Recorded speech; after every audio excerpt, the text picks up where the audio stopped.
Dinámica mental. La mente es una receptora de todo lo que llega a través de los sentidos. Ella recibe, metaboliza y lo emite a través de ondas. Es necesario que el ocultista, antes de pensar en iluminaciones, en iniciaciones, en maestrazgos y en poderes, se dé a la tarea de inmediato de organizar su mente y su forma de pensar. En términos más ocultistas diríamos educar su mente. Recuerde, querido lector, que hay más de 6.000 millones de habitantes en el planeta Tierra y podríamos decir sin temor a equivocarnos que con muy raras excepciones son 6.000 millones de pensadores. Imagine usted cómo será la convulsión que hay en esta sociedad si cada persona tiene una forma de pensar. Y lo más triste de esto es que cada yo o ego que la persona tiene, ese yo o ego también es un pensador, es decir, un verdadero caos, un verdadero desorden que indiscutiblemente lleva a la persona a tener grandes y espantosos desequilibrios de tipo mental, emocional y psicológico. Como testimonio le digo, querido lector, que yo también pasé por esa lamentable situación de ser un pensador empedernido, un soñador. Vivía pensando toda clase de vaguedades, recordando toda clase de tonterías, hasta el punto lamentable y vergonzoso que cuando me adentraba mucho en este mundo de los recuerdos, de los despechos, de los triunfos y de los fracasos, resultaba conversando solo. Tal cual vez, me recordaba de mí mismo y me sorprendía tanto cuando me encontraba hablando con los tales susodichos personajes que en mi mente se hacían presentes, cada quien contando su historia, sus anécdotas, unos tomando cerveza, otros hablando con la mujer que quería, otros insultando a una persona, es decir, querido lector, un verdadero manicomio. No me da vergüenza contar esto porque no puedo ocultar ante mis lectores la triste realidad que tuve que vivir antes de conocer estos estudios que me llevaron a mi regeneración. Cuando ingresé a la Gnosis, al ir leyendo las obras del venerable maestro, me di cuenta que no era normal lo que me pasaba, que eso era anormal, que ese era un mundo de locos. Quise adentrarme en este asunto y tomar muy en serio el trabajo que iba a realizar, aunque vivía muy ocupado porque tenía que trabajar para el sustento de mi familia, pues me vi obligado a dormir menos horas en la noche y dedicarme de lleno a la oración, a la vocalización y a la meditación, pidiéndole a mi ser que me diera ayuda, fuerza, voluntad y continuidad de propósito. Fue así como fue naciendo en mí en forma rápida la idea de mantenerme en alerta percepción. Observaba de momento a momento lo que se me venía a la mente y claro, no fue fácil. Tuve situaciones en las que verdaderamente me sentía derrotado, pero con la ayuda de las divinidades continuaba mi propósito. Rápidamente comprendí cuál era mi rasgo psicológico. Como buen taurino y como una persona del mundo que había sido, vi que en mi mente flotaban con mucha frecuencia los estados violentos, estados pasionales, de terquedad, etc. Razón por la cual intuía que debía acentuar mi atención en esos aspectos y por lógica en toda la legión que de momento a momento me atacaba terriblemente. Recuerdo que en esa época compré un espejo pequeño que cargaba en mi bolsillo y a cada rato iba donde nadie estuviera viéndome, sacaba mi espejo y me miraba fijamente a la cara y hacía una práctica que el maestro Samael da en el libro Introducción a la Gnosis, donde el discípulo mirándose fijamente la cara en el espejo se debe decir: alma mía, tú debes llenarte de fortaleza, tú debes vencer mi guardián del umbral, tú debes vencer mi mente, etc. También practicaba diariamente aquella enseñanza que el venerable maestro Samael nos enseña y que dice: mente terrena, tú eres mi esclava, yo soy tu señor hasta la consumación de los siglos. Todas estas prácticas las realizaba con la firme intención de vencerme a mí mismo, dominarme a mí mismo. Así fue que cuando me lanzaron la prueba del guardián del umbral, me tocó pasarla en el físico. Una noche llena de frío, con lluvia y tempestades eléctricas, encontrándome solo en un paraje del campo, se me presentó aquel personaje milenario, como dice el maestro, emitiendo chillidos, alaridos horripilantes. No niego que sentí un miedo terrible, pero debo afirmar que en ningún momento pensé en salir en carrera. Simplemente me dije a mí mismo, no me lanzaré contra él, pero no voy a correrle un paso. Me voy a morir donde estoy. Y con una pequeña peinilla de trabajo que tenía, la tomé en mi mano y con las palabras que me salieron en ese instante dije, estoy con Dios y nada ni nadie me podrá causar daño. El Cristo es mi refugio, con Él estoy. Recuerdo que no fueron más las palabras que pude pronunciar y ese evento pasó. También recuerdo con mucha claridad y con plena lucidez que en una noche me vi en un campo a la orilla de un río que conocía. Ese río estaba un poco crecido cuando alguien, a quien no le pude ver el rostro, se acercó y arrojando un bulto al río me dijo, tienes que rescatar ese bulto de papas del fondo del río. Y yo le dije en forma espontánea, sí, sí lo puedo sacar. Así fue como me lancé al fondo del río. Era un muy buen zambullidor y recuerdo que bajaba, buscando el fondo y no lo hallaba, hasta cuando logré encontrar el bulto. Estaba empacado en un saco de los que se empaca la papa. Tomé el bulto en mis manos, hice un gran esfuerzo y empecé a subir hacia la superficie trayéndolo. Cuando salí a la superficie con asombro espantoso, vi que el río había crecido más, la orilla estaba más distante, las aguas muy turbulentas y sucias. Sentí pánico, pero me fui acercando a la orilla con un poco de dificultad hasta que salí. Mi sorpresa fue que cuando estuve en la orilla el saco decía pan. Hasta ahí mi relato, era la prueba de agua. En otra ocasión, encontrándome en la parte interna, vi que había un camino que habían quemado. Todavía había muchos palos y troncos con candela. Había humo. Yo iba con mi esposa y observé que el caminito por donde teníamos que pasar había sido quemado a lado y lado y había muchos escombros con candela. La tomé de la mano y le dije, pasemos rápido, pero a medida que ascendíamos se iba avivando nuevamente el fuego de los lados y aún en el camino yo le dije, vamos a pasar porque de aquí no nos volvemos. Ella me dijo, pero nos vamos a quemar los pies y el cuerpo. Me recordé de mi divina madre, de las divinidades y les pedí que nos ayudáramos y que nos ayudaran y continuamos nuestro camino. Al ver que no nos deteníamos, se empezó a mover la tierra como si hubiéramos estado parados encima de un elefante, porque era un cerro, y del interior de la tierra, al unísono, con esos movimientos oía una voz ronca, tenebrosa, que me decía, deme de comer, que voy a morir. Yo aceleré más el paso hasta que prácticamente quedamos a merced del fuego, pero con la oración, la serenidad y la fe de un momento a otro el fenómeno pasó. Era la prueba de fuego. Son innumerables las cosas que podría relatar, pero no es nuestro propósito hacerlo.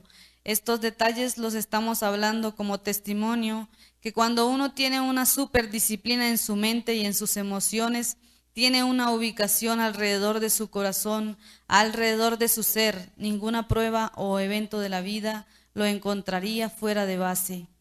Debo aclarar a los lectores que estas pruebas de orden interno se les presentan en sueños, es decir, uno tiene lucidez y claridad, pero en ese momento no sabe que está soñando, cree que está en el mundo de las formas, en el cuerpo físico. Por eso oigo hermanos que dicen, me agarró fuera de base, descuidado, y uno nunca debe estar descuidado o fuera de base, porque no es una máquina que se maneje con programas. Hay que estar en alerta percepción, porque no se sabe en qué momento van a presentarle un evento de cualquier índole. La dinámica mental es justamente para mantenerse en ese eterno ahora, en ese presente, que es el que le permite manejar la espontaneidad de la conciencia. Cuando la mente no está educada, todavía es necesario ponerse tareas, porque que pueden ser concentración en el corazón, vocalización hacia el corazón, mentalmente, oración, inspiración. Como al ego no le gusta ninguna de estas cosas ni le conviene, entonces el iniciado empieza a tener la mente quieta y apta para pensar lo que quiere pensar, no en lo que a ella le provoque pensar. En esta clase de actividad vienen a nosotros enseñanzas extraordinarias, interpretaciones que le hacemos a los misterios crísticos, facultades del ser, y todas estas cosas nos van preparando, nos van estimulando para continuar en octavas superiores de la enseñanza. La dinámica de la mente nos lleva a comprender verdaderamente de fondo la grandeza de Dios en todos sus aspectos. Una mente inspirada penetra a las esferas más elevadas del entendimiento cósmico. Es una mente que no está limitada por conceptos ni opiniones, ni mucho menos sometida a moldes de ninguna clase.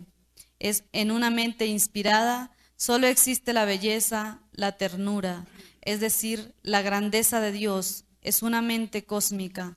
Eso es lo que se llama un intelecto.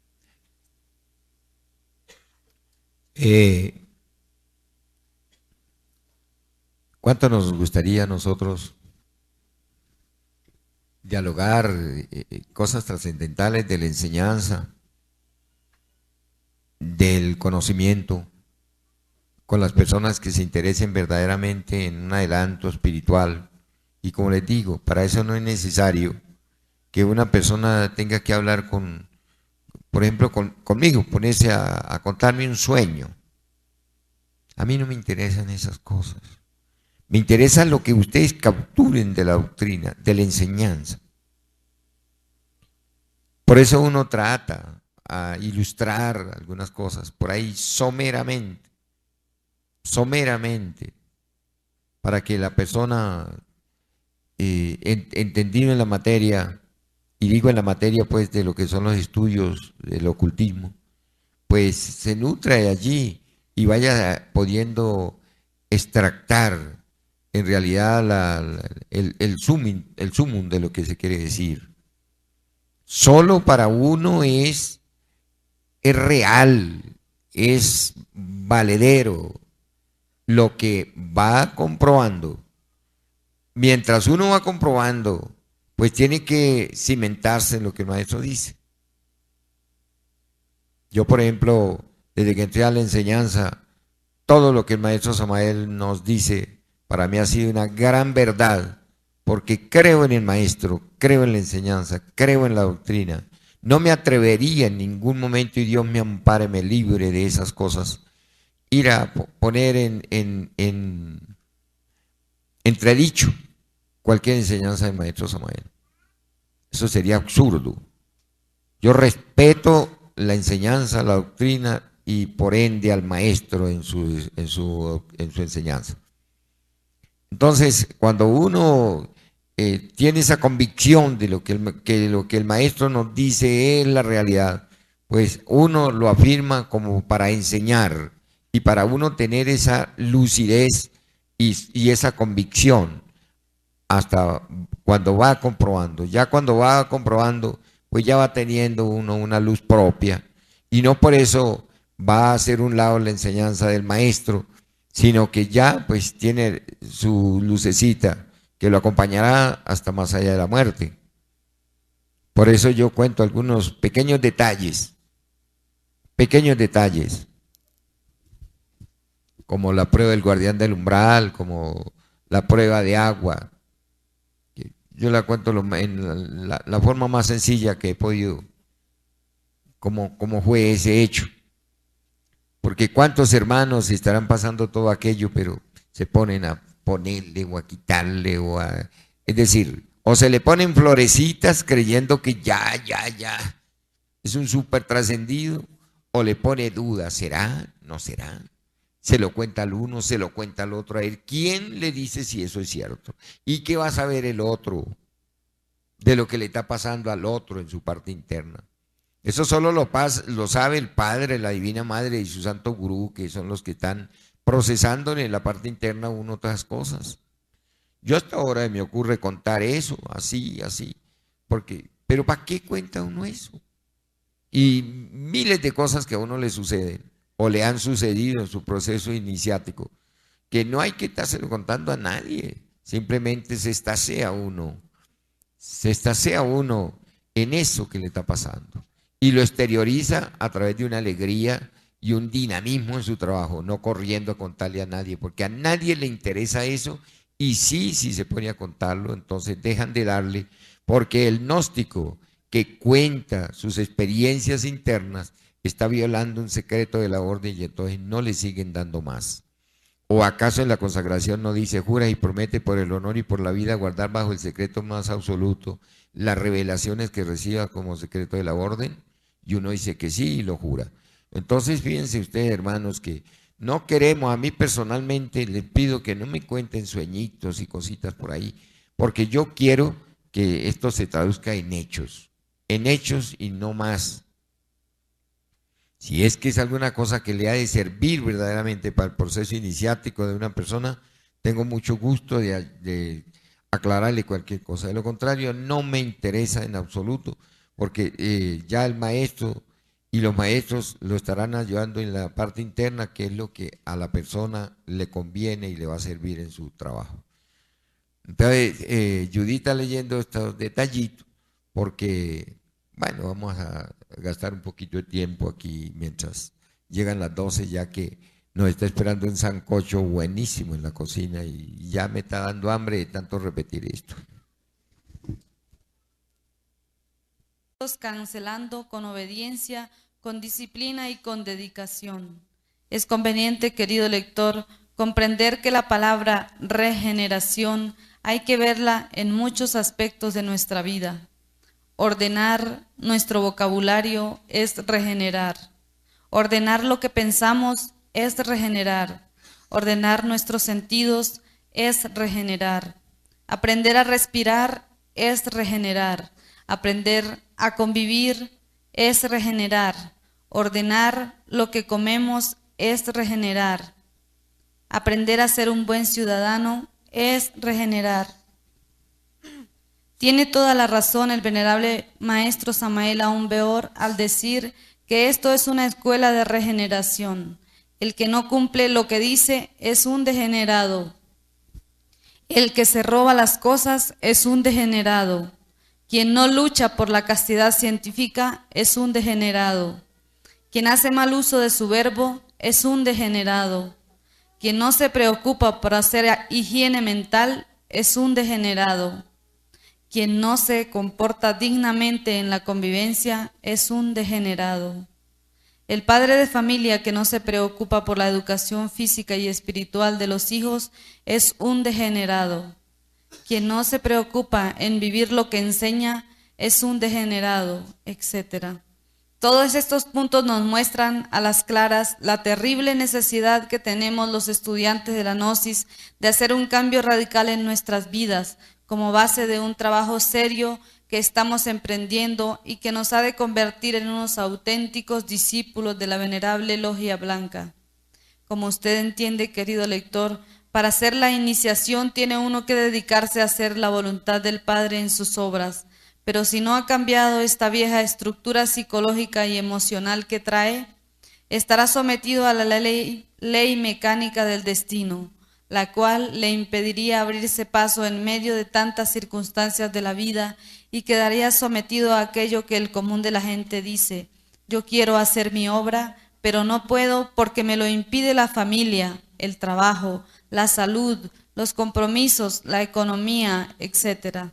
Es decir, no ha podido romper, no con los deberes que tiene como persona, sino con una cantidad de cosas que viene a repetir por una ley que se llama destino. Es necesario que el iniciado aprenda a poner cada cosa en su lugar para que no se lo impidan el tiempo y el esfuerzo que debe hacer para cumplir con la voluntad del Padre. Finalmente, queremos decir que lo que el ser humano necesita para ser un auténtico iniciado es tener una perfecta organización en su vida. Lo demás irá llegando como recompensa de un trabajo bien hecho. El autor. Bueno, cuando nosotros decimos que una persona que hace mal uso de la palabra es un degenerado. Compréndase que es un degenerado en esa área, ¿no? En esa área. No queremos decir con esto que es un degenerado en todas las áreas. Hay que regenerar eso. Regenerar lo que pensamos, regenerar el verbo. No olviden, hablando del verbo, no olviden ustedes que hay una enseñanza que es muy antigua, es decir, tan antigua como la vida, pero si hay algo que hay que corregir, corregir y corregir, la cuestión del verbo, sobre todo esas palabras hirientes, esas palabras que van impregnadas de soberbia, de odio. Uy, eso trae ruina, pero ruina. Eso arruina a las personas. Hay que cuidar mucho la palabra, hermanos. Mucho hay que cuidar. Y con razón el ritual dice, recuerda que todas tus palabras tendrás que dar cuenta. Y también de tus hechos. Es decir, hay que hacer una regeneración. Yo le aconsejo a todos los hermanos, las hermanas que estamos acá y que están por allá, que si hay algo importante que se debe tener a la vista a todo hora y momento, es ese cambio radical que en el diario vivir, no les digo que en cualquier conversación de la misma gnosis. Daniel decía ahora rato una cosa que yo lo comprobé 1000 veces hasta cuando pues dejé de hacerlo. Yo me ponía a ver el instructor mirándolo hacia la cara. Y uno cree que está atento. Y está mirando el instructor. Pero la comprensión de lo que está diciendo está por allá en otra cosa que nada tiene que ver. Está mirando a una persona ahí y la mente haciendo de las suyas por allá. ¿Ve? Es decir, aprender a escuchar es una ciencia. Es algo que es demasiado complejo, aprender a escuchar. Sobre todo cuando necesitamos que una doctrina no se memorice, sino se concientice. Porque yo considero que un alumno en un colegio, en una universidad, está tratando de acumular aquello en su intelecto, porque después se le va a preguntar y tendrá que dar respuestas en un examen. Pero cuando una enseñanza tiene que capturarse es con la conciencia, para que esa enseñanza llegue como un conocimiento, se transforme como lo dice la misma enseñanza y después se convierte en luz o en conciencia. Se necesita atraparla uno en el momento dado, en ese instante. Es decir, yo por eso siempre digo y creo que en parte tendré la razón, que una cosa es estar aquí en la convivencia y otra cosa es después escuchar un cassette. Es distinto, porque aquí el ambiente que hemos formado todos está apto para aquello. Mire, ahora rato no me recuerdo quién estaba hablando, y huyeron dos hermanos allá, que no sé si era Medardo, no alcanzo a distinguir bien. Algunos de ellos dijeron dos palabras, no sé si algunos se dieron cuenta aquí, y se formó en esto una cuestión de inmediato. Y no dijeron sino dos palabras o tres, ellos allá. Y aquí había alguien hablando, no recuerdo quién estaba hablando, porque no era yo el que estaba hablando. Fíjate usted, y se formó eso enseguida. ¿Cómo será cuando en el santuario se para el pobre sacerdote, o se para el obispo, o se para el misionero, o se para la isla, o cualquier hermano a decir una cosa y los demás, ole, ¿qué hubo? ¿Y qué tal? Y no sé qué. ¿Usted cree que eso se va a grabar? ¿Usted cree que eso tiene ninguna importancia? ¿Ustedes no creen que eso es falta de respeto, no con la persona, sino con la doctrina que él está enseñando?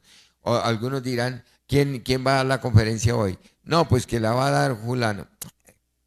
Tonto ese, ¿quién viene a enseñar?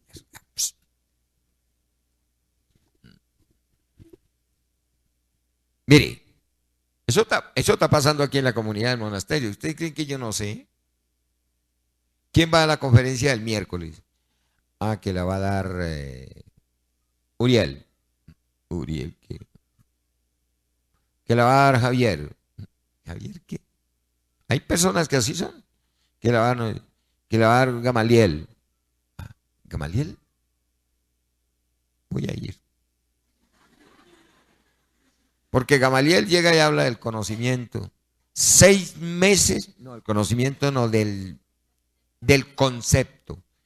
Dio una serie de conferencias Gamaliel de 6 meses sobre el concepto. ¿A qué conclusión llegaron Gamaliel en 6 meses? A que el concepto es un concepto.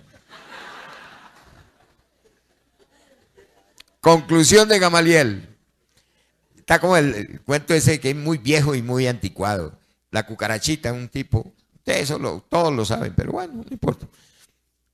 Agarró una cucarachita y le quitó una pata. Baila, camine, camine, cucarachita. Cucarachita, pues ella hacía el esfuerzo y con las otras paticas avanzaba. Luego le quitó la otra. Camine, cucarachita, y ella hacía el esfuerzo y caminaba otro poquito. Le quitó la otra, así hasta que le quedaba una patica y la cucarachita. Camine, camine, y ella hacía el esfuerzo y arrastraba algo el cuerpo. Le quitó esa. Camine, cucarachita. Y no pudo porque no tenía patica. Dijo, conclusión, la cucarachita sin patas no oye.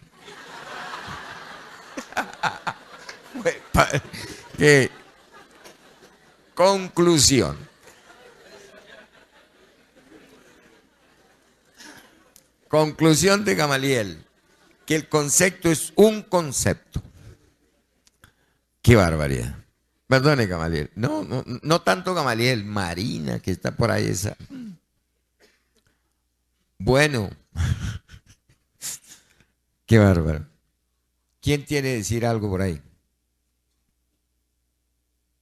¿Qué horas son? ¿11:10? ¿Quién quiere decir algo? Nadie. Estos negros trayendo papel y ya tenemos. Dígame. Agradecemos infinitamente al profesor Lindolfo por este gesto ¿qué puedo yo decir? Cuánto quisiera, y yo lo digo por ahí en conversaciones así, que a mí personalmente me quedaría bastante difícil llegar a tener ese material humano. Me estoy refiriendo de ese comportamiento humano que tiene la gordita, como cariñosamente le digo. Es muy difícil para una persona lograr eso. Ella la ven ustedes que cuando agarra por ahí una persona le dicen, acuérdate, no se afloja, pero ella lo dice con razón. Porque que se puede, se puede. Que se puede, se puede. Yo quisiera que, ¿verdad? Las damas gnósticas de todo el mundo tomaran de estas mujeres ese ejemplo. Caramba, de que la mujer, como les he contado en algunas convivencias, eso que dicen por ahí que la mujer es el sexo débil. Había un locutor en Cúcuta, el Mocho Barreto, gran locutor. Decía, dicen que la mujer es el sexo débil, pero en la cuadra donde vivo hay 5 viudas y yo estoy temblando. No hay tal débil. El débil es el hombre, que es el que queda ahí hecho chicharrón al pie de ellas. La mujer puede lograr hacer la obra mucho más rápido que el hombre. El día que la mujer gnóstica se decida a dejar de ser emisora y receptora. ¿Emisor qué es? ¿Y receptor el que recibe? Fíjate, a mí me llegan palabras que yo no sé qué es eso. Yo las digo como hace Toqueco allá el lorito de la finca. Yo digo cosas y después tengo que preguntar. Bueno, el día que deje de ser emisor y receptor, deje de hablar tanta cosa que no se debe y de recibir tanto chisme que no se debe recibir. Ese día la Madre Divina se exalta en ella, y cuando la mujer ya expresa la bondad y la belleza de su madre, indiscutiblemente es una virgen. Y la mujer que llega a ser virgen, pues es una gran maestra de la vida, y una maestra de la vida tiene muchísimos más méritos que aún un maestro de la vida. ¿Por qué? Porque ella tiene los valores natos que le da la naturaleza como mujer. Y el hombre siempre está limitado a que tiene que hacer unos esfuerzos muy grandes para poder ganarse esos méritos, de tener esa nobleza de corazón, para que la madre se exprese con todo su esplendor. Agradecemos nuevamente al profesor Lindolfo que haya tenido ese gesto tan bonito, tan lindo, con la maestra Luz Alba, con Yuri, con Sandrita, con Carola, con las muchachas que, verdad, nos acompañan, y un equipo de gente que hay, caramba, que me ayudan a mí. Les cuento algo. ¿Que para qué? Porque es la vida de uno y eso qué. Pero resulta que yo, por ejemplo, allá en la parcelita, como paso allá algunos días de mi vida, y hay un cuartico más grandecito que los otros, y yo duermo ahí, nosotros dormimos ahí. Pero ahí, cuando la negra Judy va, se nos acuesta ahí. Allá también duerme Sandra. Entonces cualquier persona. Entonces, ¿sabe qué hizo la gordita conmigo? Mandó a hacer una cama que tiene como 4 metros de ancho. De aquí a allá. Yo tengo un problema en esta mano que soy muy sensible, me roza así, yo, por ejemplo, el viento, uy, eso es una cuestión, yo no sé qué es, yo no le tengo nombre, mal. Entonces la gordita hizo una cama larga, ancha así. Eso tengo que decir, Gladys, que oiga al otro lado. Fue la forma de ponerme allá. ¿Usted me entiende? Entonces, Judy duerme allá, Sandrita duerme allá, Gladys duerme allá y yo duermo allá. 4 puntos cardinales en la vida mía. Entonces, como yo en veces, en las noches, hay veces que me desvelo, hay veces que me tengo que levantar 2 veces en la noche, 3 veces en la noche. Yo me levanto y voy al baño o entro por ahí. Cuando yo me paro, parece increíble. Algunos dirán que ¿por qué yo cuento estas cosas? Es que, Dios mío, cuando yo me paro, cuando yo vuelvo, que salgo del baño y vengo a acostarme, están las muchachas ayudándole a Gladys a arroparme. Usted sabe lo que es eso. ¡Qué apóstoles!